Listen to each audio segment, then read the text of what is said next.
Jina la Mungu wetu libarikiwe tena zaidi. Amen. Na ninawakaribisha nyinyi wote mjina la Yesu Kristo. Amen. Basi kwa kuanza ibada yetu tutasimama sote kwa kusoma neno la Mungu. Hivyo tutakamata kitabu ya Exode Kutoka, tukingosheana kuiturua Mungu natuma pale tunaendelesha 13 Kutoka 13 12 mstari wa 12 hadi 12. Exode 13 Kutoka 13 chapitre 13 verset 20 jusqu'à 22. Mstari wa 12 mpaka 12.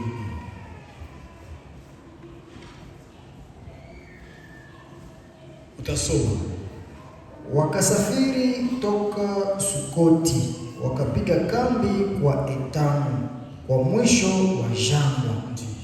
Bwana akakwenda mbele yao mchana kwa nguzo ya wingu kuwaonyesha njia, na usiku kwa nguzo ya moto kuwaangazia waende mchana na usiku. Nguzo ya wingu kwa mchana wala nguzo ya moto usiku haikuondoka mbele ya watu.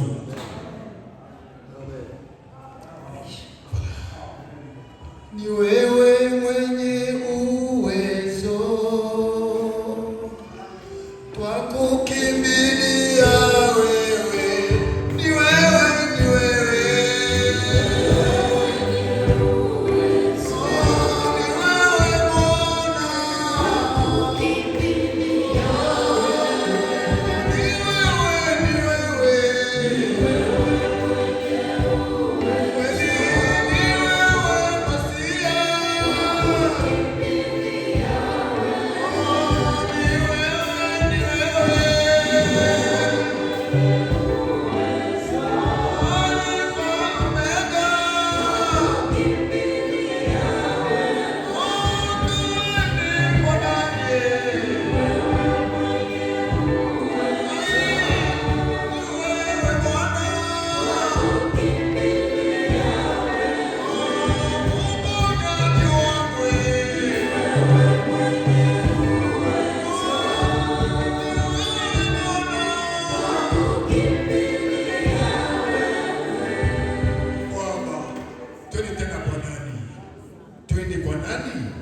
tubebe kwa nani mizigo yetu? Tupelekee nani raporo yetu? Shida yetu nani atatatua? Ila ni wewe Bwana wetu ambaye tunatumainia, ni wewe Yesu Kristo ambaye ulichukua mzigo, ulisaidia wana wa Israeli ndani ya magumu yao, uliwasaidia ndani ya reketi yao, uliwajibia. Acha Bwana tukuone tena leo, kwa kuwa unasema wewe ni sawasawa jana, leo na hata milele. Kinyi uliongoza wana wa Israeli, kinyi uliwashughulikia, kinyi uliwaongoza, tena ukuje utongoze na magharibi leo kupitia neno lako, kuanza mwanzo hadi mwisho. Tunaomba interpretation yako mwenyewe Bwana, sababu interpretation ya mwanadamu inaleta mauti. Roho yako kuja fanya kazi Bwana. Sisi tutasema nini? Lakini ngoja mwalimu akuje sasa kazini, na kuomba mjini Yesu Kristo, amina. Tunaweza keti na Mungu awabariki. Na wasalimia tena mjina la Yesu Kristo. Tunakuwa na furaha kuonana, amen, ya kwamba Mungu ametupatia uzima bure na anatuchunga mpaka saa hii, anajua pourquoi. Amen. Basi tunaendesha ujumbe wetu unaosema guide, kiongozi papa. Kiongozi. Tumesoma maandiko matakatifu, tunarejea tu kwa ile roho inatuongoza kuanza kupitia mtumishi wake Baba, na tunaendelesha sababu roho ya Mungu iko tajiri. Basi kunaonyesha kwamba Israeli Mungu aliwapenda sana.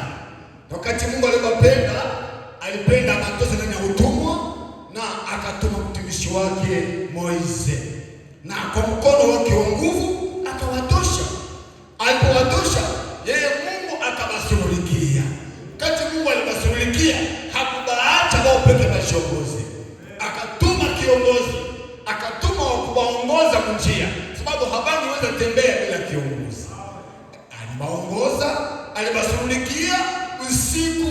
na mchana. Wingu ilikuwa mchana, tanuru ya moto, nguzo ya moto ilikuwa ni usiku, sababu wasikose njia. Mungu abarikiwe sana. Ule Mungu hayabadilisha metode yake, hata badilisha kinja anaongozaka. Iko na wivu na watoto yake, akajokipe akakamata akashughulikia watoto sababu alitoka Misri, akaacha programu yote sababu kuongoza kundi la Israeli. Biblia inasema akakuya mbele yao akawaongoza kama kiongozi, sababu aliwapenda sana. Mwenye Mungu anapenda, Mungu hawezi kumwacha bila kuongoza. Mungu anashoki mpaka na anapenda. Mungu anatemeka na anapenda. Akaongoza Israeli, alipenda kabisa mpaka abaongoze mpaka destination kwenye biku na kwenda. Biblia inasema aliwapigania, walikuwa na mahitaji, aliwashindia. Na basi kitu kimoja hapa utanisomea hapa ndugu yangu. Tunataka tuingie mkilini ya hii ujumbe mara moja. Kuna sema hapa hivi. Voilà, page 9 paragraphe 31. Paragraphe 31, ile ujumbe guide ilihubiriwa, voilà, ilihubiriwa le 14 octobre 1962. Dans l'Ancien Testament, Dieu, il a envoyé des prophètes. Amen. C'était des guides, puisque la parole du Seigneur est venue aux prophètes. Ule Mungu akatuma nabii, na ule nabii tu alikuwa kiongozi. Na neno la Mungu linakuja kwa nani? Neno la Mungu haitafikia mtu mwingine isipokuwa nabii wake. Yeye ndiye anataka fikiwa kwa neno. Mungu akitaka sema kitu anataka ambia ndio nabii. Amen. Ndio nabii anasema. Ile Mungu apali sasa. Les prophètes c'était des guides. Manabii walikuwa viongozi. Ils donnaient des directives aux gens. Wanaleta uongozi kwa watu. Comme nous le disions hier soir. Tulikuwa tunasema jana magharibi. En parlant d'Ésaïe et d'Osias. Isaya na Uzia. Ils recevaient des directives. Et il les donnait ces directives aux gens. Et il les guidait. Dieu. Et donc, Dieu a toujours envoyé ses guides. Toujours. Il n'y a jamais eu un temps où il n'y a pas eu de guide tout au long des âges. Dieu a toujours eu quelqu'un qui le représentait sur la terre dans tous les âges. Amen. Neno la Mungu linakuja kwanza kwa nabii. Amen. Kisha nabii anaeleza mapenzi ya Mungu au neno la Mungu kwa watu. Efeso. Kama tuko watumishi wa Mungu, sema Efesie, neno na Waefeso, Mungu aligawa mazawadi. Alipopanda akapanda mazawadi. Biblia inasema nabii neno inaanza mfikia pula pepe. Wa kwanza ni nabii. Kama tuko wahubiri, kama niko mhubiri, c'est grâce au prophète. Pitia nabii. Kama nabii alikuwa si ilikuwa na neno la kusema. Na kama leo nasikia mafuta kuroho à travers notre prophète. Pitia unabii wetu. Siwezi pata neno la kuhubiri mbali na nabii. Si nabii ndio alikuwa kiongozi. Nabii ndio kinywa cha Mungu. Kama kinywa cha Mungu kiko kinatayarishwa, Mungu anaipatia neno ya kuongoza peuple. Taifa. Si nous sommes des prédicateurs, nous tous. Kama si wote tuko bahubiri. Tunashota kwa huyu nabii. Ndio mwenye neno la Mungu inafikiaka.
nifanye namna gani, nipite wapi? Mais lui, Yeye c'est une bouche autorisée de Dieu. kinywa nao ruhusiwa ya Mungu. Kila mhubiri anasotaka kwa yeye kasehemu kidogo hivi. Kidogo tu, ka portion tu mhubiri Sehemu anasotaka tu kidogo hivi. Tulikuwa na mtumishi Frere mwa hivi. Anasema vraiment Mungu kutajiri. Mungu kwa kabambi. Sasa hii mazawadi ya kuhubiri anafunuliwaka mgongo ya Mungu, anaonesha tu mgongo wa Mungu uko hivi. Hamaliza. Mkono wa Mungu iko hivi. Wewe unafunua mkono nani ahubiri? Mkono wa Mungu uko hivi. Hamalize mwili wa Bwana. Donc nous les prédicateurs tunahubiriana kwa sehemu. Mungu anasikia. Mais pas le prophète. hata nabii Il faut aimer les prophètes. kama kupenda nabii. Kama hatupendi nabii na tuko na kitu kimbaya ndani ya roho yetu. Merci frère pasteur. Unatia bandi ya prophète. C'est juste donc kama hausikia ya mhubiri, usikie sana nabii mwenyewe huyu. Ninaweza kosa kwa ninaweza kosa kicha Biblia, na yeye anafunulia. Umejua Mungu akupatie masikio ya kusikia. Ya kuelewa ile nabii iko nasema. Kama unashindwa kuelewa na utaelewa tu yako. Mungu akubariki pastor na Mungu akuongezee maisha tena. Ile ufunuo ulipata c'était la révélation venant de l'Éternel. Ufunuo ambao unatoka kwa Bwana. Mtu anaweza pigana nayo, hapigane na wewe, apigane na pete. Alors, prenons maintenant ici. Chukua sasa hapa Yohana 16. 16. Yohana 16. 7e verset jusqu'à 13. Yohana 16 mstari wa 7 mpaka 13. Lakini mimi ninawaambia ninyi, ni kwa faida yenu niondoke. Inafanya kwa faida nyinyi mitume niondoke niende. Kwa sababu kama siondoki, Kama siende, msaidizi hata kusha kweli. wakubasaidia au wakubaongoza hata kuya kweli. Lakini kama nikikwenda, Kama ninaenda, nitamtuma kweli. ule msaidizi. Donc msaidizi ni mtu mwenyewe anakusaidia. Mwenyewe anaweza kutia moyo. Nitamtuma kweli nikienda. Na wakati anapokusha, Sasa atakuwa ule msaidizi. atahakikisha dunia maneno ya dhambi Hakikishia dunia maneno ya dhambi na maneno ya haki na maneno ya hukumu. atakwambia iko dhambi, njoo ya kufanya, njoo haki, na ukifanya utahukumiwa. Ule msaidizi, ule kidi atakwambia, ukifanya kitu anapaswa kwambia hapana. Twende pesa. Kwa maneno ya dhambi, Kwa sababu hawaniamini mimi. Ndio. Kwa maneno ya haki, kwa sababu ninakwenda kwa Baba. Asante. Na hamunioni tena. Ndio. Kwa maneno ya hukumu, kwa sababu mkubwa wa dunia hii amehukumiwa. Ndio. Ningali na maneno mengi ya kuambia ninyi. Ndio. Lakini hamuwezi kuyabeba sasa. Ndio. Lakini wakati anapokuja, Kuja yule Roho ya kweli, atawaongoza ninyi katika yote yaliyo kweli, kwa sababu hatasema kwa mamlaka yake mwenyewe, lakini maneno yote anayosikia atayasema. Amen. Naye atawatangazia ninyi habari za maneno yatakayokuja. Amen. Donc ule msaidizi atakuya, kuna dunia atakayofanya, atakayeongoza, atakayefunulia watoto ya Mungu, atabaoneshia kweli njoo, atafunulia watu kweli njoo. Donc hatutabakia ndani ya kutokujua kweli. Donc pour aller ile verset, ile citation ambayo tulisoma huko kwenye tutasoma 39, sasa mimi ndio nao ngoja kwanza tukamate hii paragraph. Nataka compléter ile exode ndani ya ujumbe le respect. Tutasoma pale nyuma le respect. Heshima. Le respect. Ile heshima. Ilihubiriwa le 15 octobre 1961. Page 10, paragraphe 53,57. Et parce que Dieu est Dieu, il mérite le respect. Amen. C'est vrai. Et nous devons le respecter. Et avoir de la crainte pour lui. Et cela produit le respect.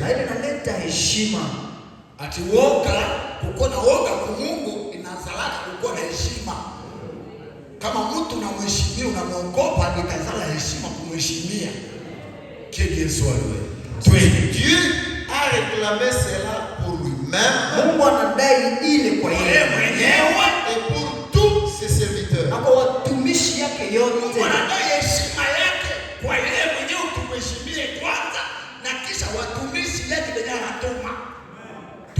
Dieu réclame le respect envers ses serviteurs. Comment savons-nous qu'ils sont serviteurs? Parce que Dieu confirme ses serviteurs par sa parole.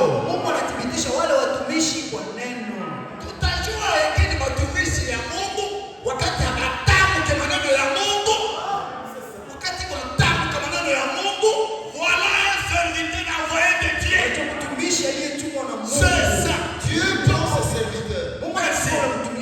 Il en fait des serviteurs de Dieu. Amen. Et Dieu prouve qu'ils sont des serviteurs en faisant accomplir sa parole au travers d'eux. Amen. Et lorsque vous respectez ce serviteur, vous respectez Dieu. Ainsi, lorsque je vous respecte et vous me respectez, et nous nous respectons les uns les autres, alors nous respectons Dieu. Alléluia. Bien-aimé. Kiongozi wako mwenye kuna kuongoza, haujui kwenye kunaenda, haujui safari itakuwaje. Kiongozi c'est le Saint-Esprit. Kiongozi à d'autres termes c'est Jésus-Christ lui-même. À d'autres termes, kiongozi c'est la parole. Il faut respecter la parole. Kama mimi naheshimia neno, sio yangusa neno chini. Kama niko sehemu ya parole, nilitoka mbinguni, mimi najua parole. Roho ya Mungu isanifunulia maneno ya hukumu, isanifunulia kweli. Mimi najua kufanya hivi kumubali, mimi najua. Niko sehemu ya parole. Shetani anaambia hapa la fondation du monde. Mimi nilikuwa sehemu ya Mungu, sehemu ya Mungu. Nilitoka kwa Mungu zamani, mimi ndiye nitachunga neno tu. Shumeni kwa sehemu yangu. Niko sawa jicho hili. Hii jicho kwa sehemu ya mwili yangu. Nitaichunga sababu mchafu siingie ndani. Nitaichunga. Na mkenda mchafu tusitapata salama mpaka nitoshe. Sio iko sehemu yangu. Kama uko pati uko sehemu ya pamoja tu. Usiruhusu mchafu kuingia pamoja tu. Respectons la parole de Dieu. Vivons la parole de Dieu. Amen. Tusitie mchafu kwa parole. Tusharibishe parole. S'il vous plaît. Voilà notre guide. Tout ce que c'est Ensuite, il y a un autre homme dont je voudrais parler. C'était un grand et puissant prophète du nom de Moïse. Le peuple Israël aurait dû comprendre, selon les Écritures, que Dieu allait les délivrer et le faire sortir d'Égypte. Mais aussitôt que Dieu lui préparait son nom, il lui envoyait en Égypte, ils n'eurent aucun respect pour lui. Ils le repoussèrent et dirent: nous tueras-tu comme tu as tué l'Égyptien? Et à cause de cela, ils durent rester dans l'esclavage pendant une période supplémentaire de 40 ans.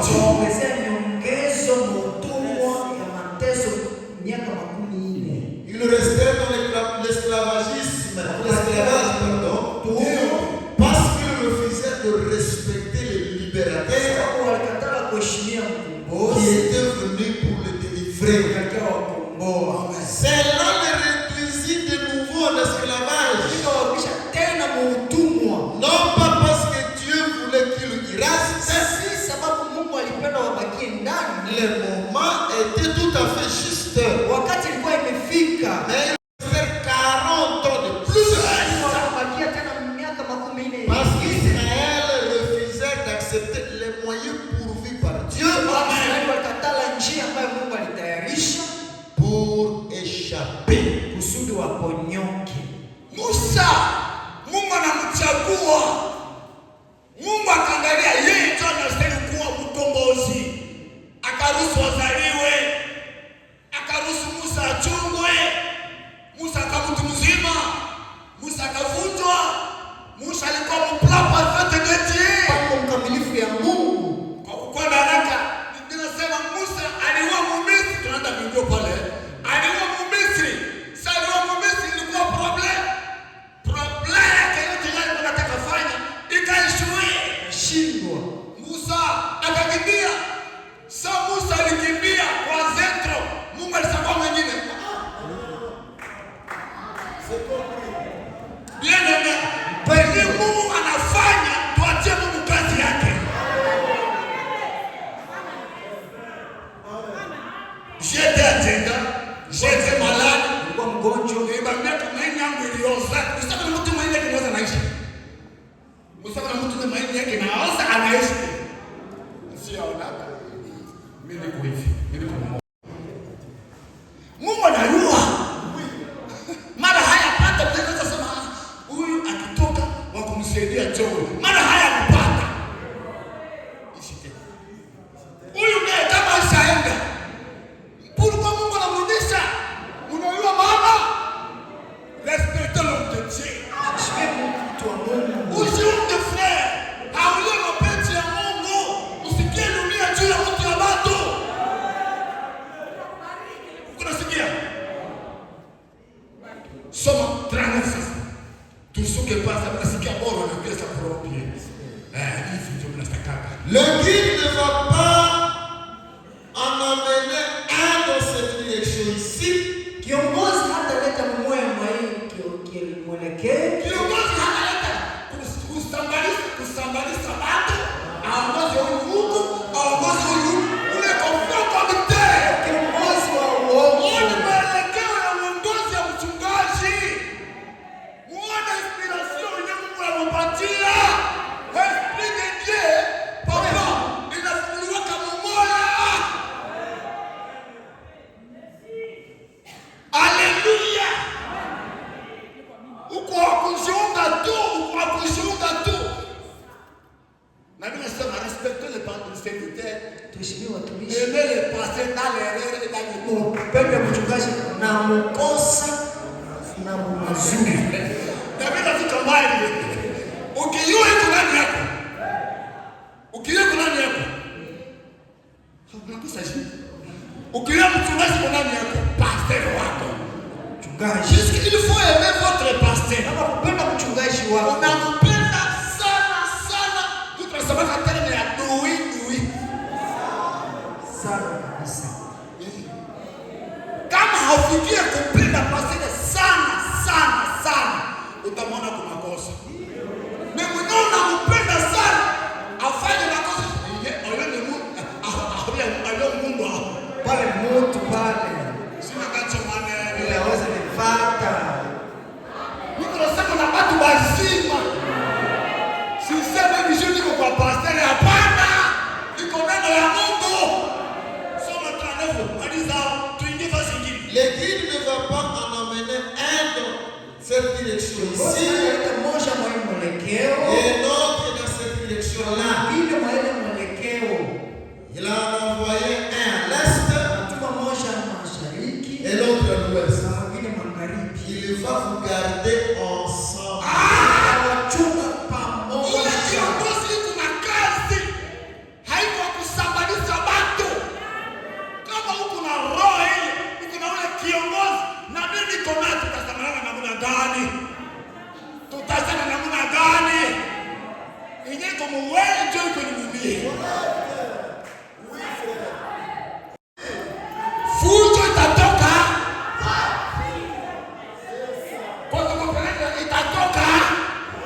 ingelikuwa moja.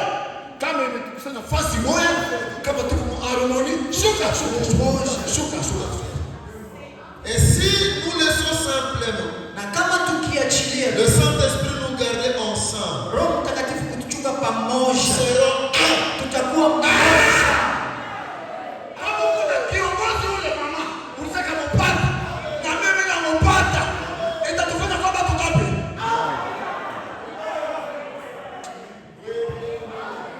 Haleluya. Wivu haitakuwa, kuchukiana haitakuwa, haki kusengenyana haitakuwa. Samoto ke huku nyingine kitu na mimi kuna nyingine kitu. Est-ce que vous pouvez dire amen ça? Sasa sema amen kwa ile. Tuende mzee. si nous ne laissons pas le diable Kama hatuachilie shetani nous entraîner sur une mauvaise route, kutuongoza munjia mbaya, nous serons d'un seul cœur, tutakuwa na moyo mmoja, une seule pensée, wazo moja, na uhusiano mmoja, un seul esprit, kupitia roho moja, le Saint-Esprit, Roho Mtakatifu, le guide de Dieu, kiongozi ya Mungu, qui nous guidera dans toute la vérité. kweli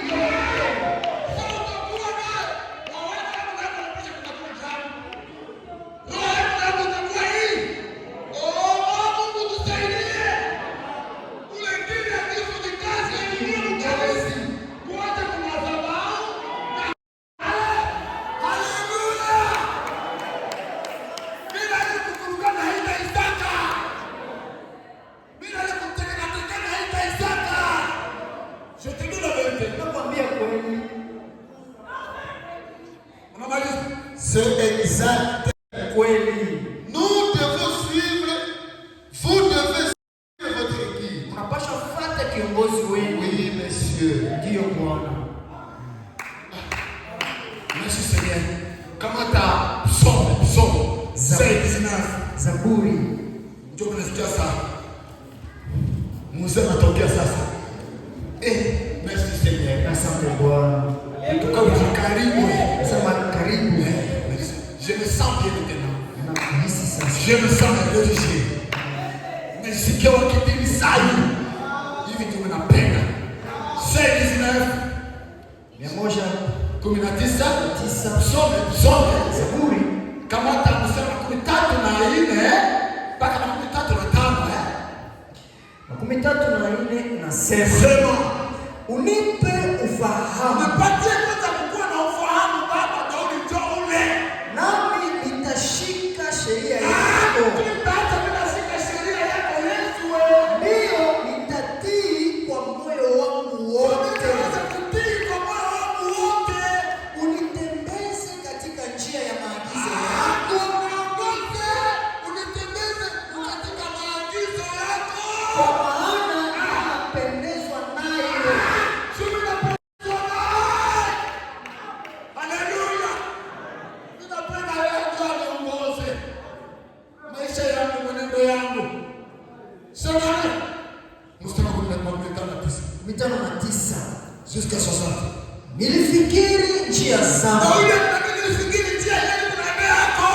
nikageuza miguu yangu Nikatafuta sheria na neno yako haiko pia nikageuza miguu yangu. kwa shuhuda zako, Shuhuda zako Baba. nikafanya mbio Sikukawia. wala sikukawia kutii maagizo yako.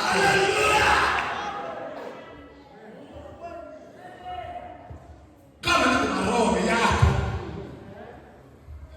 Uende mikrobi. Mikrobi iko wapi pale? Tuma tuangalie mwongozo mara kwa kila kizazi, na ndio nasema Mungu hakosaki kuona mtu mwenye atuma lele matanavyo halikosaki wa kuongoza. Kama ndio nasema kama akili mbaya naweza kuwa na akili ile inafuata mimi. Sasa nataka ruka, wanakuwa na sinyali bali sikiliza kiongozi.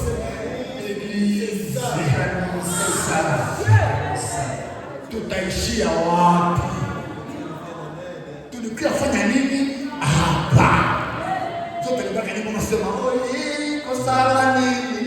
Na kati ya roho wewe fanya nini?" Baka ni boss. Kuna sagalia nini kunakuya? Roho yako na mimi haikamatani. Twende. Oi, kosa nini? Na kati ya roho wewe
J'étais un homme assez intelligent.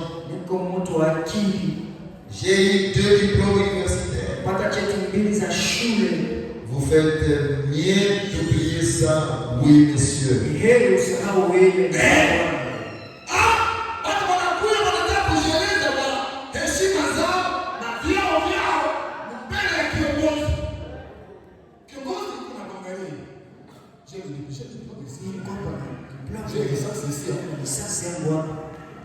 Je suis gardien ici, pas de concrétisme. Si on a un problème, mais nataka tu wewe ukuya uongoze na mimi. Papa maisha patwani. Vizuio. Ukadia wako ni wako. Haitaita mwanadamu ya Mungu. Uiwai hautaitia. Mwanadamu ya Mungu iko yale kusaidia sababu ademasi ya vile kwa maisha. Nani kingine kitu? Tuache kiongozi atongoze. Sasa tutajana akili yetu na elimu yetu na kusema tufuate Mungu ili tutashindwa safari. Continue. Je fais mes études au séminaire. Nifanye shule yangu kule kwenye semina. Vous faites mieux d'oublier ça. Oui. Dieu. Vous faites mieux de rester derrière le guide. Laissez-le vous conduire. Il connaît le chemin. Pas fou.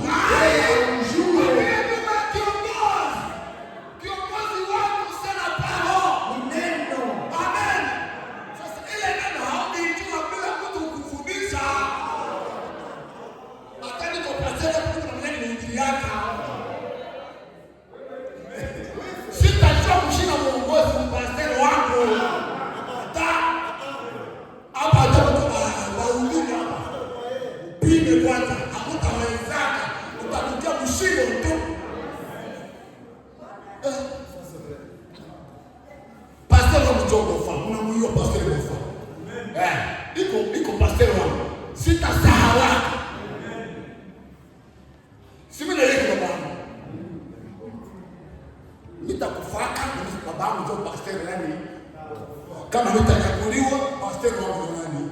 Mwenyewe ni matisa. Mungu anatumaka tu moto kuongoza mwingine moto.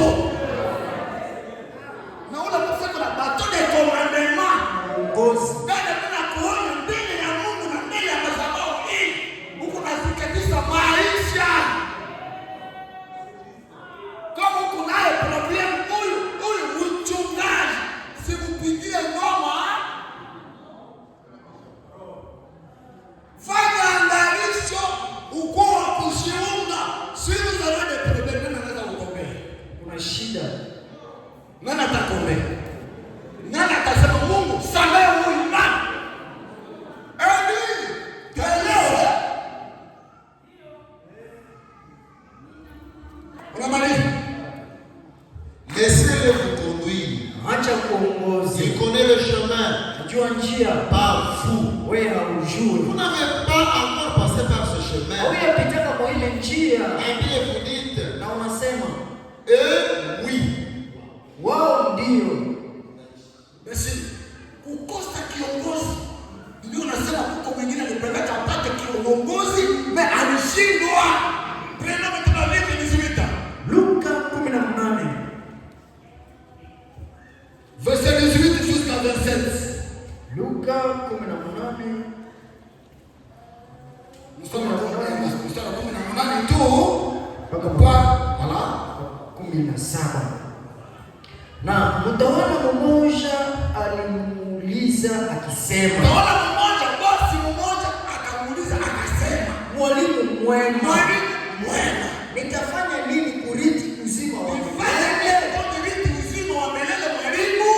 Yesu akamwambia, sababu gani unaniita mwema? Nitamwambia nini papa? Hakuna mwenye mwema ila mmoja. Hakuna mwema mmoja aliye ni Mungu. Unajua amri? Unaniuliza unajua amri kwanza sheria ta? Usizini. Neno usizini. Usiue. Usiibe. Usishuhudie uongo. Heshimu baba yako na mama yako. Kama baba wa kiroho hauheshimie. Heshimu baba yako na mama yako twende. Akamwambia hizi zote nimeshika tangu ujana wangu. Sheria yote nimeshika tangu nini? Ujana mtoto wangu. Wakati Yesu aliposikia maneno haya akamwambia, neno moja hushapata bado. Uza vitu vyako vyote, uwape maskini, nawe utakuwa na hazina katika mbingu. Uje unifuate. Lakini aliposikia maneno haya alikuwa na huzuni sana, kwani alikuwa mtu mwenye mali nyingi. Yesu akimwona akasema, ngumu gani kwa wenye mali kuingia ufalme wa Mungu? Mwenye mali apate kuingia ufalme wa mbinguni. Kwa maana ni nyepesi kwa ngamia kupita katika tundu la shindano.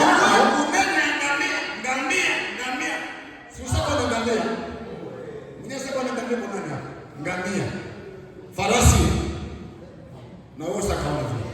Sasa hapo sasa pia Yesu anasema omwe, o please omwe. Unene ngamia.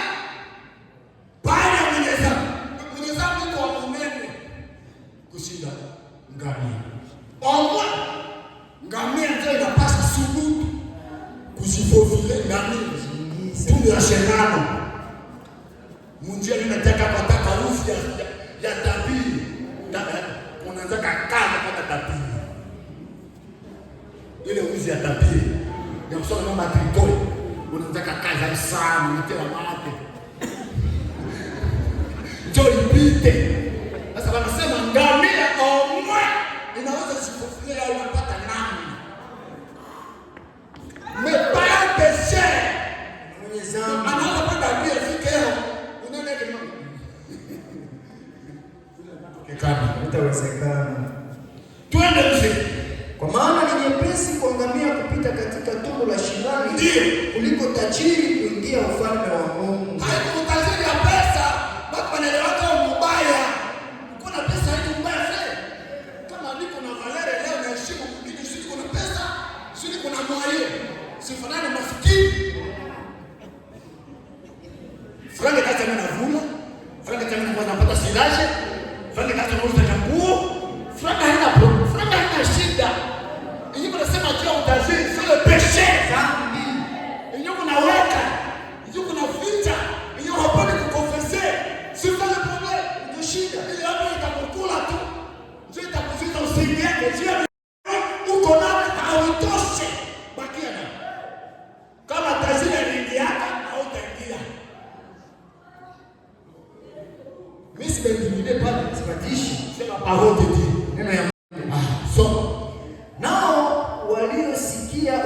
akasema. Sasa tunasikia maneno ya akasema. Nani basi anayeweza kuokolewa? Na ataokolewa hapo kwa kwenda kitu ya sedano, uzi ya tapi, ngamia.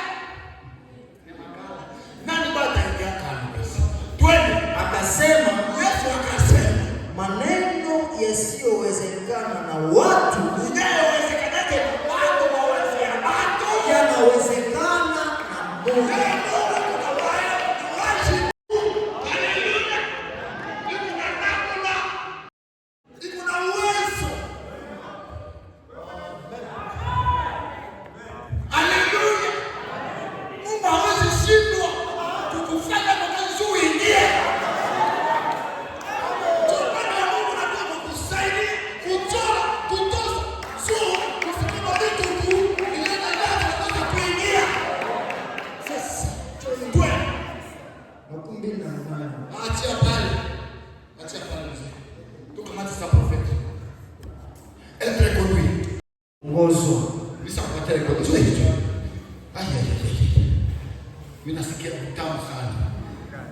C'était le 31 octobre 1965. Voilà.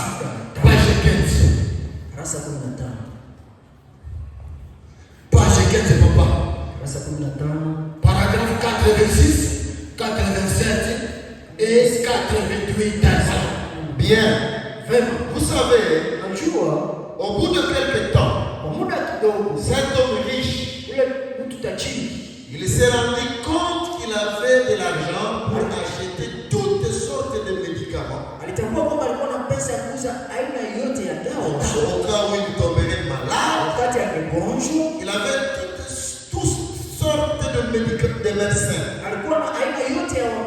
Mais vous savez, quelquefois les médecins ne peuvent pas nous aider. La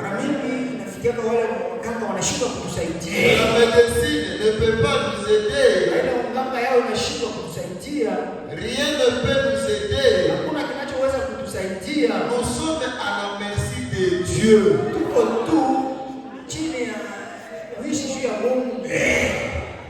Et il est arrivé à la fin de sa route. Cet homme riche là, le médecin ne pouvait l'aider. Les infirmières ne pouvaient l'aider. Et les médicaments ne pouvaient l'aider. Il mourut. Et alors, lorsque son âme a quitté son corps, vous voyez, il a laissé tout son argent, toute son instruction, tout ce qu'il avait, toute sa popularité. On lui a fait de grandes funérailles.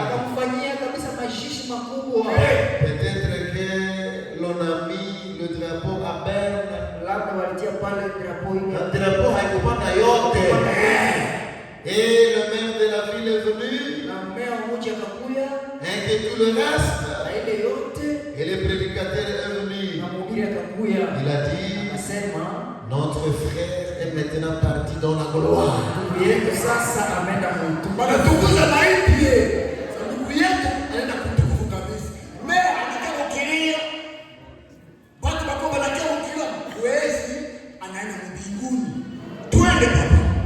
Et toutes sortes de choses comme cela. Mais la Bible dit qu'il leva les yeux dans les séjours de mort, en proie au tourment. Il regardant de loin par-dessus ce grand abîme-là. Il vit là-haut, au ciel, les mondiaux qui restaient couchés là avec ses ulcères. Et il s'écriait, envoie Lazare ici. Touma Lazare, avec un peu d'eau. Je souffre cruellement dans ce flamme. On lui répondit, oh non.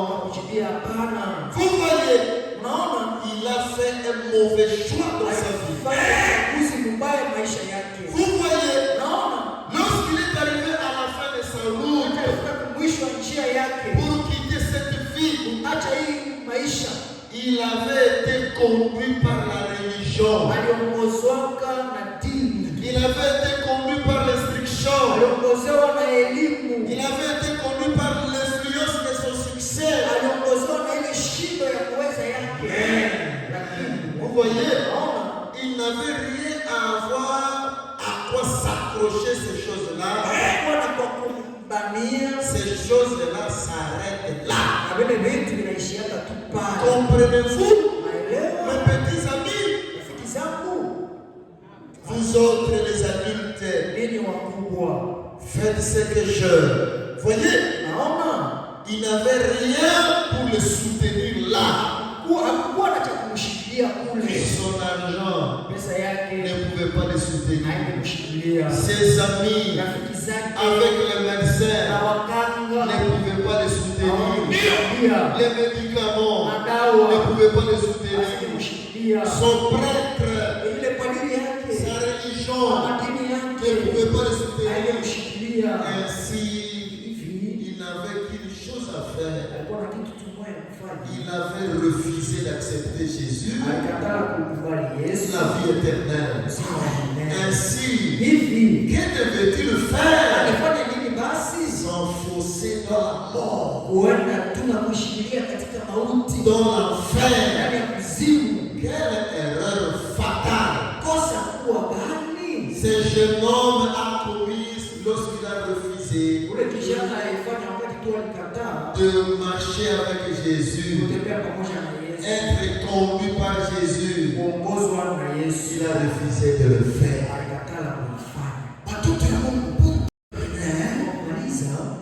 Huyu kiongozi wako peke yako akikuya anataka kiongozi wewe hapana, sio haiko prive, haiko wewe kwanza.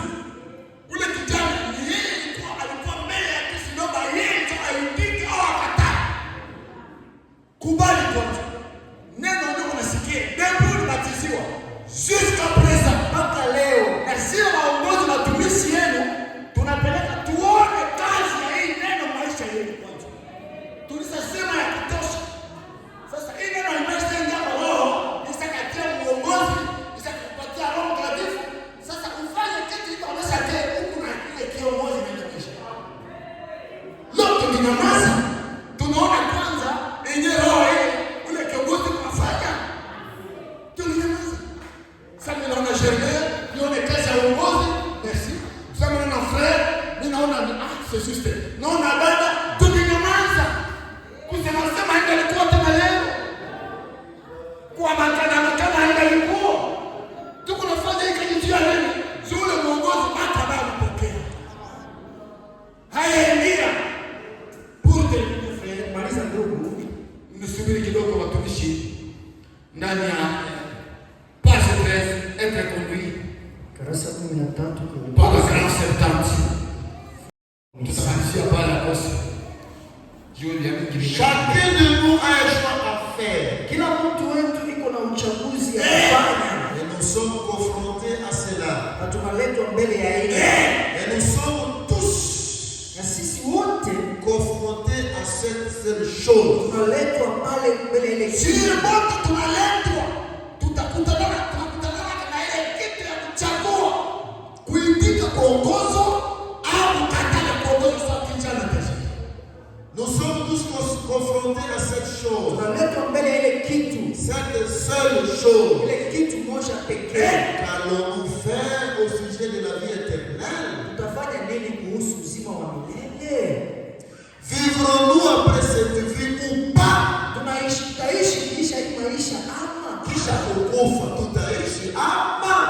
C'est ça. Alors nous devons venir à Jésus pour recevoir cela. La possibilité de choisir, c'est une chose que Dieu nous a donnée. Il ne nous impose rien. Il nous laisse simplement faire notre propre choix. Ainsi, vous ne devez pas être forcés. Vous faites simplement votre propre choix. uchague tu. Kubali uongozi wa neno ni wewe. Kukatala ni wewe. Hata mkaze watu. Ukitaka tena rohata kisimu na hata. Ukitaka kusema wewe utayatia nini? Hata soka mbele. Wewe jo. Hatukasake watu hapa. Hatupiani na kengele sana Katoliki kukia kanisa. Ukitaka unabakia. Na simu za mbele ni afu.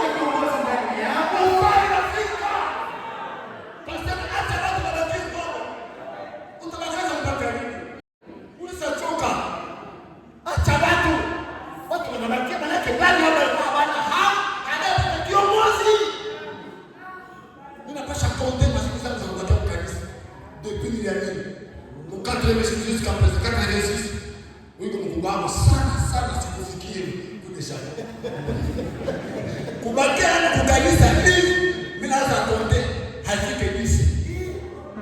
Haijafika huko. Nikibakia kujia kifo, nikibakia nilikuwa safari, kwa hiyo niko huko wewe. Niko kusanyika baba.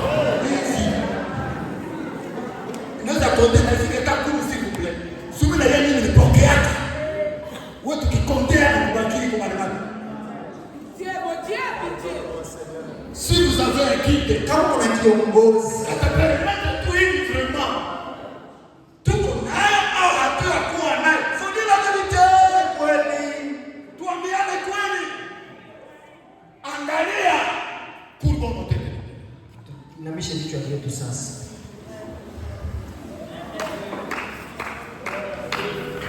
Kuna kubali kiongozi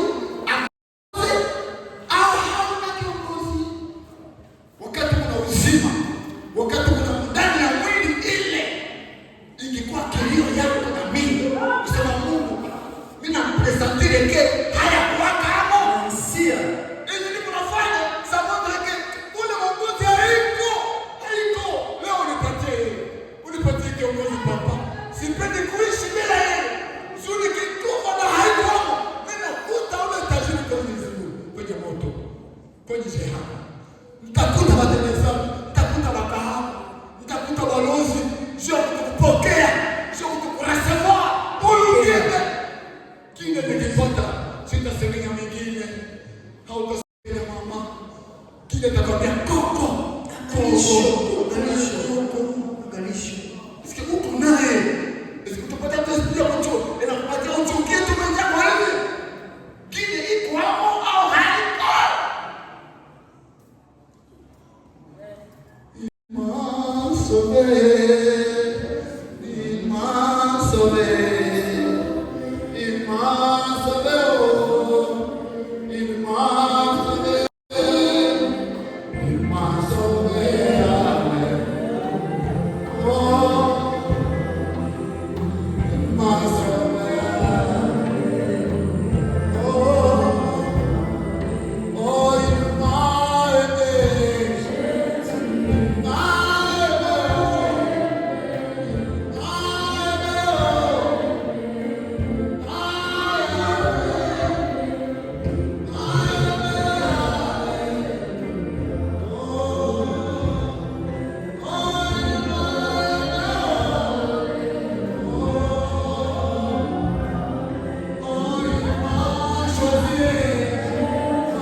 Você